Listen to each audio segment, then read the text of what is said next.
कहानी की शुरुआत में हम दो जुड़वा भाइयों को देखते हैं जिनका नाम है जेडी और मोच। ये दोनों एक ऐसे परिवार में बड़े हुए जो चोरों और क्रिमिनल्स से भरा हुआ था। जेडी ने तो पूरी तरह इस लाइफस्टाइल को अपना लिया और चोरी चकारी करने में उसे बहुत गर्व महसूस होता। वहीं दूसरी तरफ मोच का दिल हमेशा नॉर्मल जिंदगी के लिए तरसता रहा, जहाँ उसे पेट भरने के लिए चोरी न करनी पड़े। वो तो बस शांति से जीना चाहता था। अलग अलग विचारों के बावजूद दोनों भाई एक टीम की तरह काम करते थे। वो दोनों लगभग हर रोज चोरी करते, तिजोरियां तोड़ते, पैसे कमाते और अपनी रोजी रोटी चलाते। एक दिन उन्होंने एक सेफ चुराया और उसे अपने ही बनाए हुए बम से उड़ा दिया। सेफ खुला तो उसमें से ढेर सारा कैश निकला। घर जाकर दोनों ने अपने परिवार वालों को पैसा दिखाया और सबने उनकी बहुत तारीफ की, उनके लिए तालियां बजाई चोरी करने पे। थोड़ी देर बाद उनकी माँ कैथ, जो कि एक काफी शातिर चोरनी थी, वहाँ अपने बॉयफ्रेंड ग्लेन के साथ आ पहुंची। उन दोनों ने कुछ कीमती एमरल्ड्स चुराए थे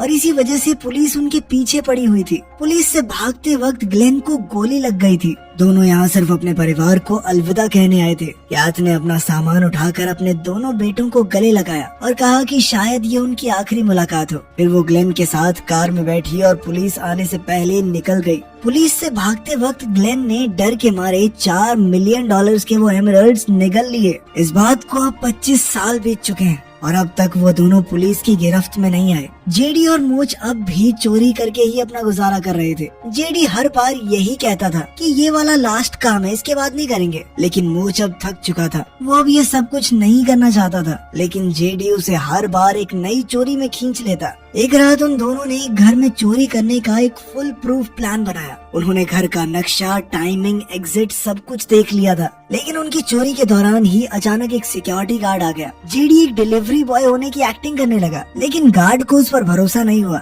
तभी मोच ने पीछे से गार्ड के सर पे वार करके उसे बेहोश कर दिया। जब तक दोनों भागकर गेट तक पहुँचे, पुलिस पूरे एरिया को घेर चुकी थी। वहाँ से भाग पाना अब उनके लिए नामुमकिन था। मोच तो छुप गया, लेकिन जेडी पकड़ा गया और बाद में उसे जेल भी हो गई। जेल जाते वक्त बस उसने इतना कहा कि मोच की सुन लेनी चाहिए थी। अब लास्ट काम के चक्कर में जेल की चक्की पीसनी पड़ेगी, मेरे तो हाथ भी छोटे हैं। लगभग 5 साल बाद हम देखते हैं कि जेडी को जेल से काफी जल्दी छोड़ दिया गया था। जेडी ने सबसे यही कहा कि मैं जेल में बहुत अच्छे से रह रहा था ना, इसलिए जल्दी छोड़ दिया। लेकिन असली वजह कुछ और थी। दरअसल एक पुलिस ऑफिसर फारफुल ने उसके साथ एक डील की थी कि अगर वो 25 साल पहले अपनी माँ के चुराए हुए एमरल्ड्स ढूंढ के दे दे तो उसे छोड़ दिया जाएगा। फारफुल ने उसे धमकी दी कि अगर चालाक बनने की कोशिश की ना तो तुझे दोबारा जेल में भर दूंगा और फिर तेरे साथ क्या होगा तो जानता ही है। दूसरी तरफ मोच ने जुर्म की जिंदगी को बिल्कुल छोड़ दिया था और अब वो एक रेस्टोरेंट में वेटर